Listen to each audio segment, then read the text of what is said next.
Welcome to the Women's Circle Interviews. Our circle interviews are designed to model possibility, increase creativity, tap into intuition, and create a network of global connection to light up the world.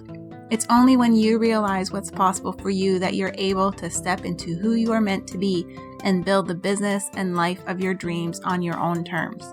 You are truly magnificent and designed to live a life worthy of you. It's never too late to start. Are you ready? Let's dive right in. All right, so my guest today is Alice Roorda. Alice is a Dutch licensed clinical psychologist, certified TRE provider, and QEC practitioner, specialist in stress and trauma. She lives in Mallorca, Spain, where she runs courses, workshops, and events within her movement, The Power of Authenticity.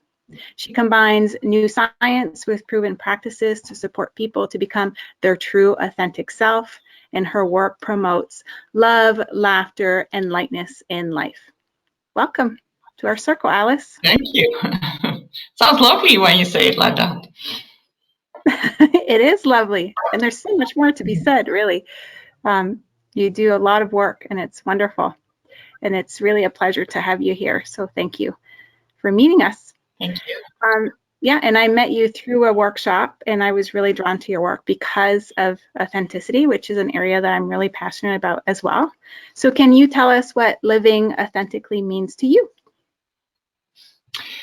To me, authentically, I've just been writing about it today, actually, how it could be so different for everyone. But I think mainly what it is to be authentic is to really be away from all your imprints, your packaging, your patterns, all these things that actually reveal or reveal that who you are.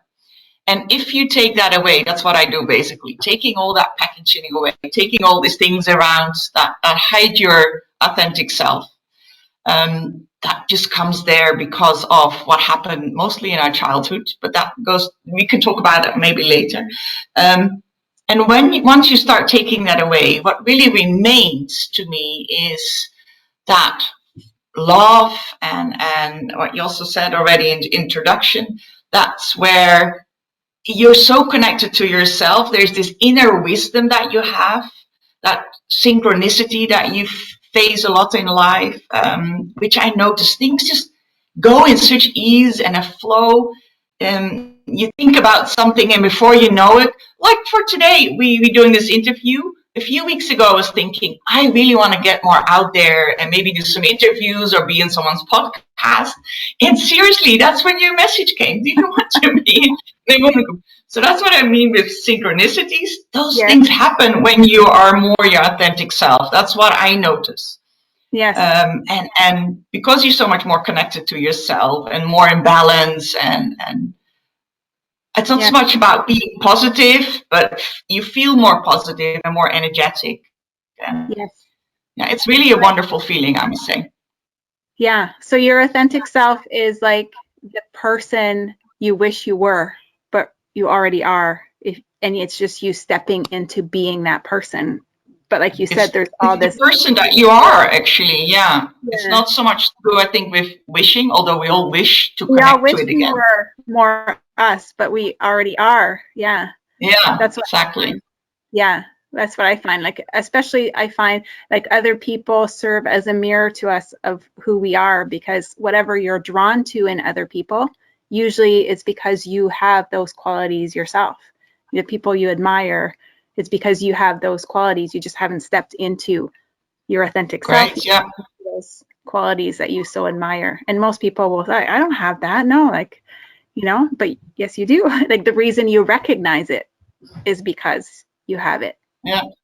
Lovely. And it works the other way around as well. Sorry. Yes. It works the other way around as well, that you attract actually things negatively in a way. You attract things that you still have to deal with.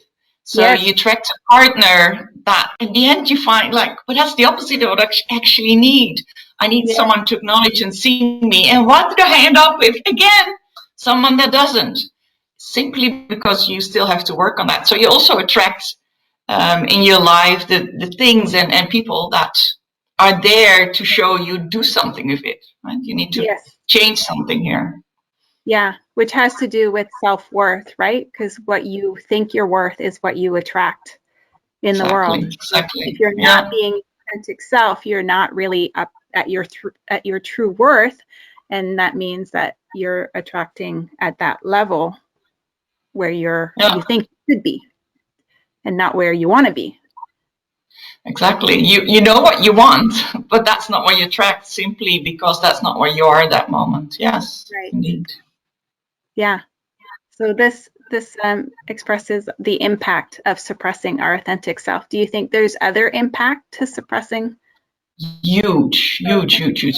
And one thing first, the way of suppressing ourselves is not so much a conscious thing that we do. Like it's not like I don't dare to be myself. I just a bit to what people think like to hear of me. That's the superficial part of it. But it goes much deeper. That suppression of self often starts in our childhood, simply Yeah. because the circumstances were unsafe, or your parents are in divorce, or there's a death in the family, or your parents fight, or there's simply tension and stress.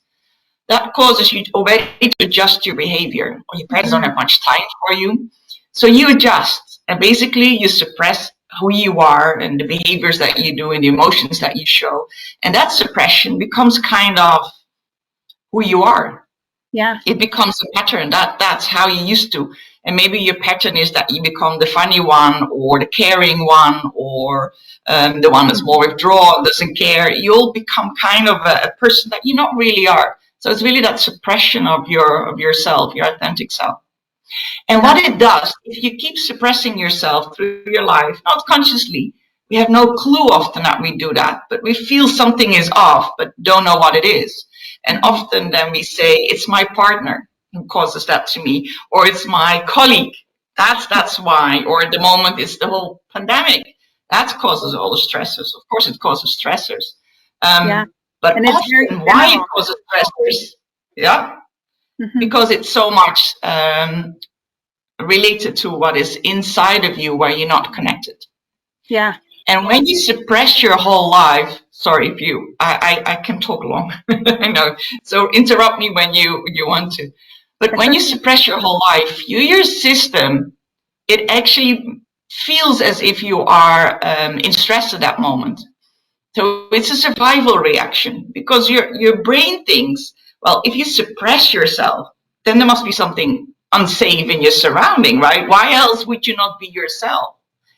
So it starts to live from a place of survival. You might know this fight, flight, or freeze situation that people can just live in their whole life. I lived in the zone of freeze, being really withdrawn, not shy or something, but emotionally withdrawn and not connecting to people. That was my survival mechanism as a kid. And that just keeps on being your way that you survive to life. Well, there might not be a reason to survive anymore. But you're coming back to your question is, what else is the impact? So that's one thing, but that can also, if you suppress a lot, that can be becomes a health problem. A lot of the pains that we have, a physical pain, also emotional, but physical pain that represents that suppression of self. It can actually, if there's a lot of suppression, can turn into autoimmune disease, ME, or some types of cancer, a lot of gut issues or urine infections, see a lot in women.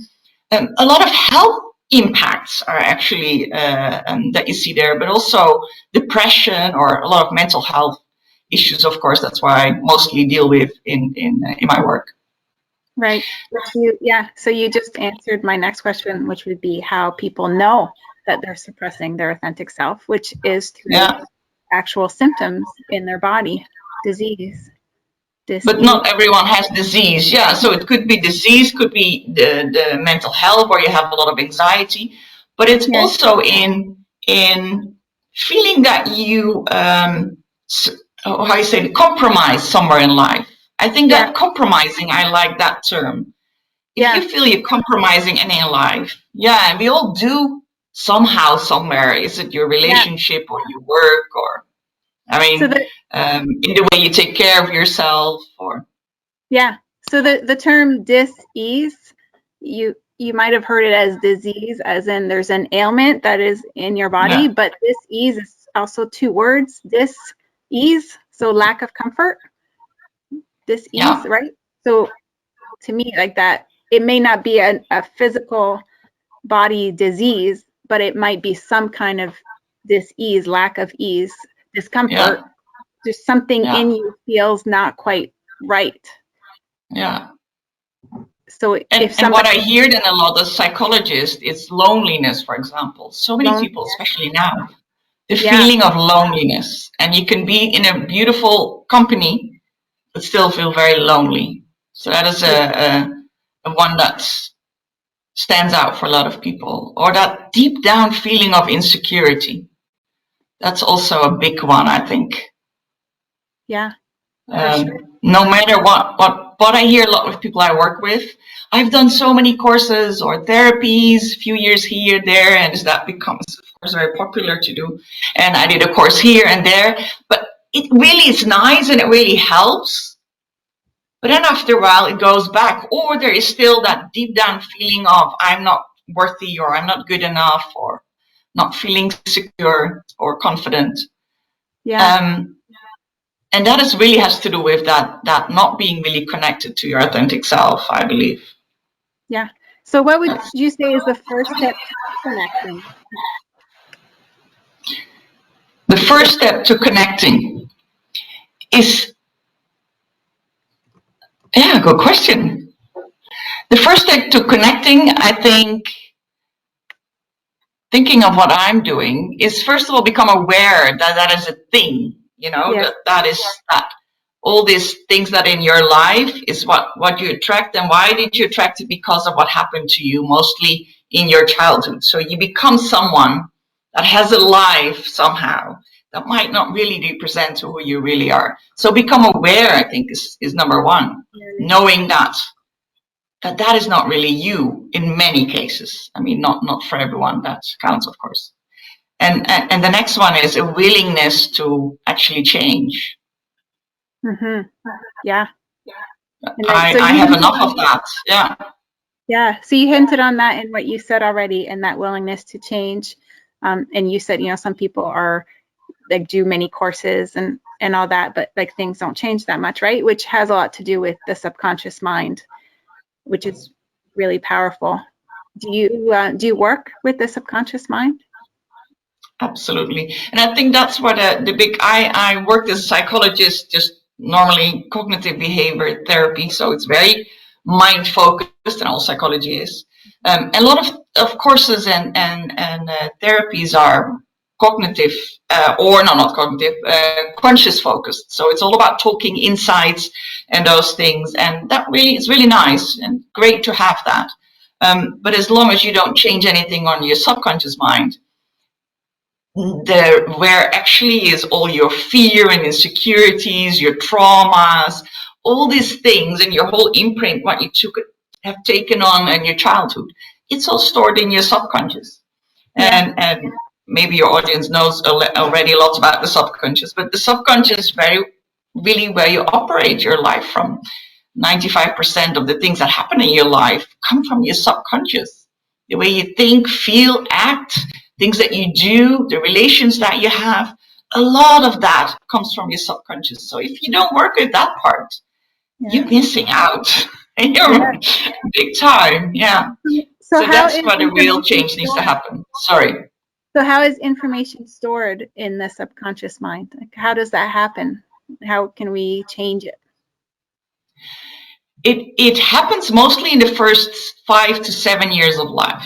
I mean, we're a sponge. You can imagine how much you need to learn in that first stage of life. So it's from the time that you're in the womb, actually, already, birth, and then the first 7 years of life.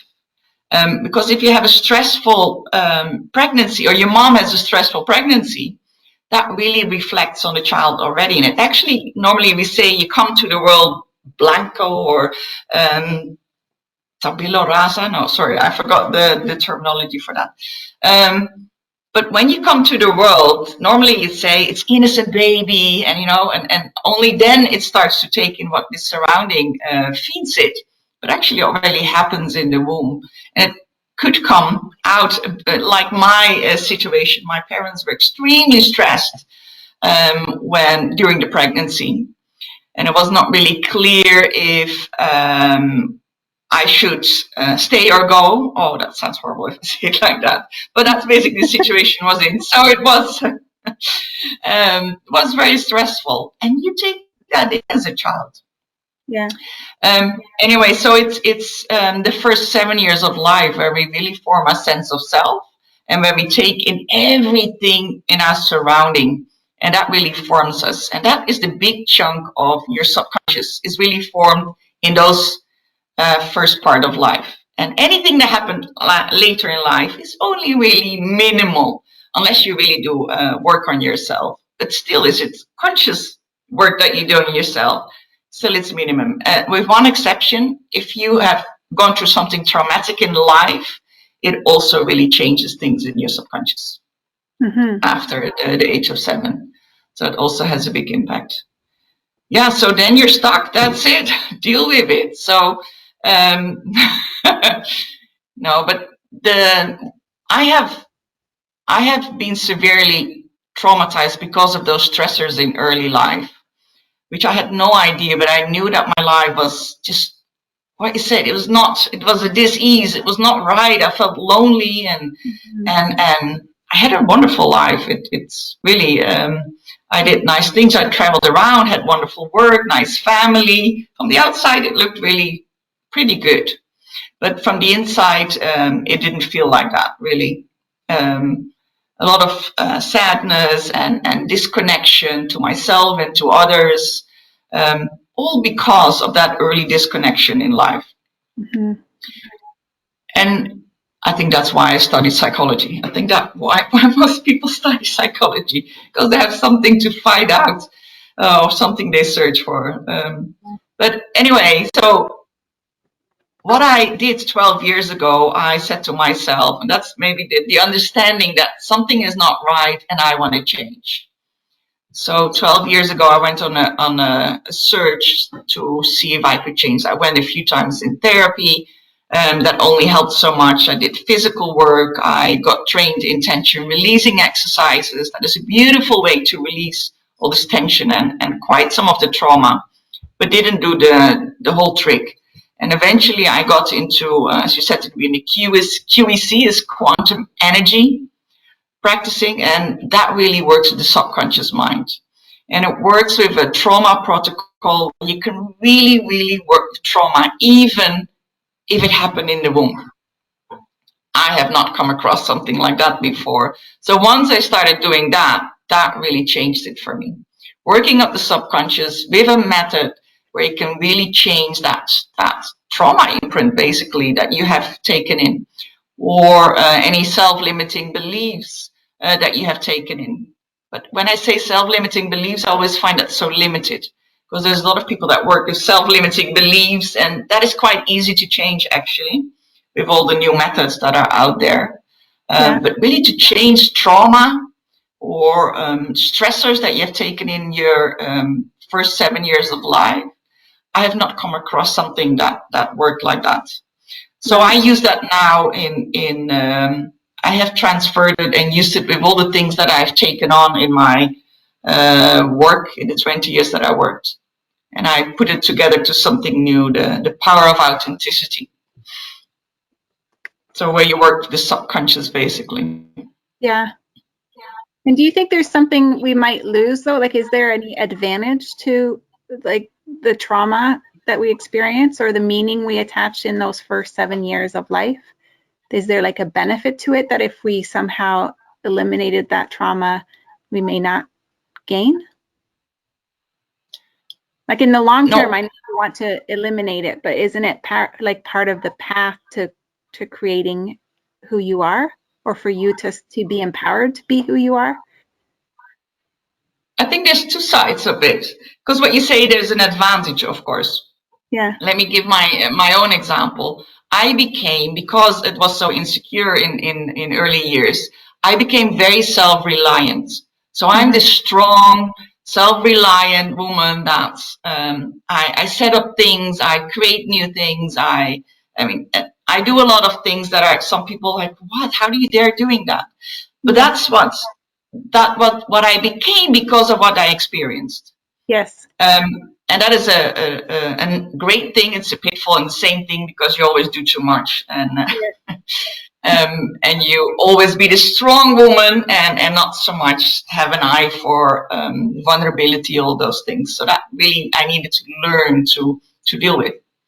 But that I gained. But the moment I started working with that past and really cleared those traumas, not so much the memory, because that's the same, but no more that emotional impact of that, and no more the patterns that I've taken from that you can really eradicate. Mm-hmm. So I'm still that strong woman, but there's also more space for vulnerability. There's more space. There's now I can better connect with people. And I take myself an example because that's clear, but I see that also the people I work with. You still have those traits that you taken from there. But you restore kind of that what you have missed, what you have not developed. You can actually restore that and create that again once you have cleared that trauma away. It's kind of a recreation. So you keep the good stuff and you throw away the bad stuff, let's say. Yes. Yeah. The extra stuff that got tacked on to you. If you could describe your work in just one word, what would that be? In one word? The authentic self, or transformation. Yeah, something like that. Great. That's a good word. And what would you say is needed to create that change in the world? What does the world need? What does the world need? To step into their power, or for that transformation to happen. Well, that's my whole passion of getting this is out. That's why I changed from working in my private practice and now create courses. So because I wanted more people to experience that. I think we all have, once you experience something so profoundly beautiful, you want other people to experience the same, right? Yes. So I started to create courses so more people can relate to that. So, yes. And you have a free webinar running right now on self-worth. Free webinar, yeah. Can you tell us a little bit more about it? Well, because it's so, now we talk about it, again, it sounds great to do, but how? That's what everyone asks me. But how do you do that? How do you change something in your subconscious? So what I do that by creating a flow in your mind, of creating a state of flow that really changes the brain waves in your brain, and that creates the gamma waves in your brain. And in that state, you can actually quite easily change things in your subconscious. You can actually communicate with your subconscious. So what I do in the webinar, it's a short hour.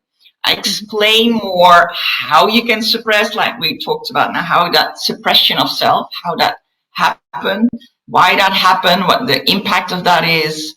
And I do the method. I teach you basically in the seminar how it works to create the flow and that highly receptive state of mind. And then I make changes. So what I do, because I like the basic one about self-worth. So I create 4 changes in your brain. It's like 4 statements that we install in your brain or line in your brain, where we work more on you feeling more confident and self-worth. So what I hear from people that did it afterwards, it's like you feel better in your skin. You know, you don't feel any different in the sense that, okay, all of a sudden I want to do this or that. But it's more a very subtle feeling of strength that you start feeling within, and you feel better in your skin. And I heard from someone like, I want to do running already for so long, and finally I do it. And actually I enjoy it. It's not like I'm dragging myself around. Or someone else is like, I wanted to start standing on a market, and actually I called them, I did it. You know, it's that more strength from within, that you notice in the things that you do, like, all of a sudden that goes easier. That's basically what it is when you change in your subconscious. You do it once, it's changed in that minute, cost actually a few minutes doing it. And that's it, you've done it.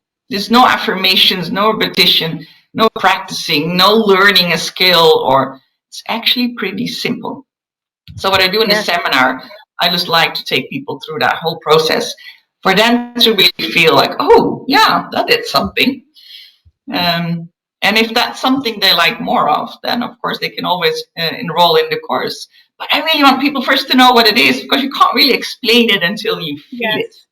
Exactly. Yeah. Yeah.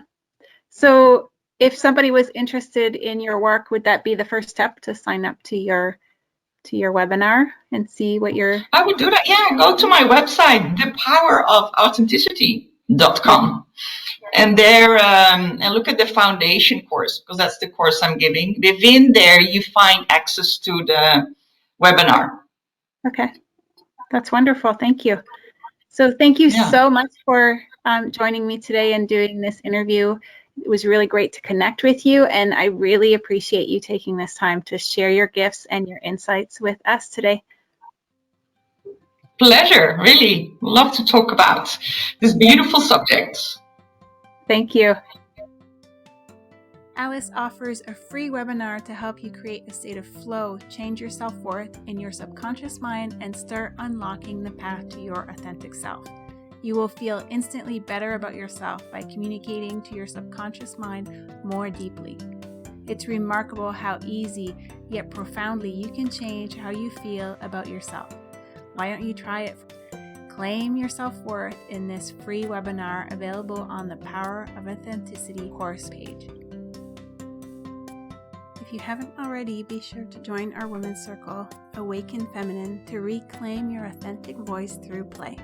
We meet to create connection, elevate and celebrate each other through games and exercises geared to tap into our intuition and give voice to our longings and desires.